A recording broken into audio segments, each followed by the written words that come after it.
ఓం నమ శివాయ. అందరికీ కార్తీక పౌర్ణమి శుభాకాంక్షలు. శివకేశవుల ఇరువురికి అత్యంత ప్రీతిపాత్రమైనదే ఈ కార్తీక మాసం. తెల్లవారుజామునే బ్రాహ్మీ ముహూర్తంలో నిద్రలేచి తులసీదాత్రి సహిత శ్రీ లక్ష్మీనారాయణులకి దామోదర పూజ, ఆ పరమశివుడి దర్శనం అయితే చేసుకున్నాము. మనము ఇంతవరకు కూడా కార్తీక మాస శుక్లపక్షంలోనే ఈ పూజలు, అభిషేకాలు ఇవన్నీ చేసుకున్నాము. ఈ శుక్లపక్షంలోనే నాగుల చవితి, కార్తీక సోమవారాలు, ఉపవాసాలు, ఇంకా క్షీరాబ్ది ద్వాదశి పూజలు ఇవన్నీ చేశాము. ఈ మాసానికి అత్యంత విశిష్టమైన కార్తీక పౌర్ణానికి అయితే ఇంకా చేరుకున్నాం.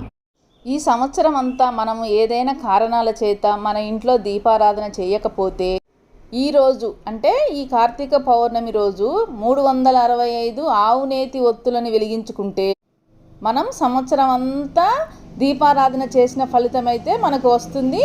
అదే పుణ్యం కూడా వస్తుంది.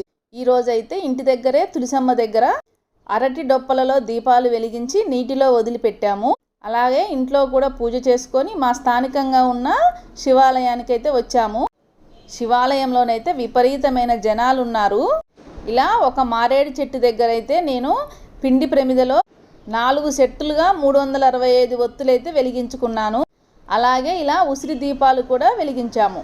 ఒక గడపకి ఒక 365 ఒత్తులు వెలిగించినా సరిపోతుంది. కానీ మనకి ఫస్ట్ నుంచి ఇలా ఎంతమంది ఉంటే అన్ని 365 ఒత్తులు వెలిగించడం అలవాటు అయిపోయింది కదా.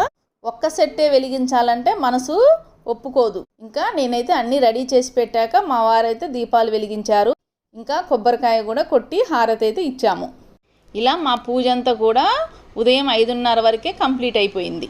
ఈ గుడిలో ఉన్న జనాలందరినీ చూస్తే మాకు ఆ శివయ్య దర్శనం దక్కేలా లేదని అనుకున్నాను. కానీ మా వారి ఫ్రెండ్ గుర్తుపట్టి లోపలికైతే దర్శనానికి పంపించారు. ఇలా ధ్వజస్తంభాన్ని, నందీశ్వరుణ్ణి, ఈరోజు బుధవారం కదండి, విఘ్నేశ్వరుణ్ణి, ఇంకా ఆ పరమశివుడిని, అలాగే సుబ్రహ్మణ్యేశ్వరుడిని, ఆ పార్వతీ తల్లిని కూడా మీరు అందరు దర్శనం చేసుకోండి. ఎందుకంటే అందరూ గుడికి వెళ్ళలేని వాళ్ళు ఉంటారు కదా, వారి కోసం. ఈ కార్తీక మాసంలో ఉసిరి పిండి దీపాలతో దీపదానము, ఇంకా బ్రాహ్మణులకి స్వయం పాకము, వస్త్రదానం కూడా చేస్తే చాలా మంచిది.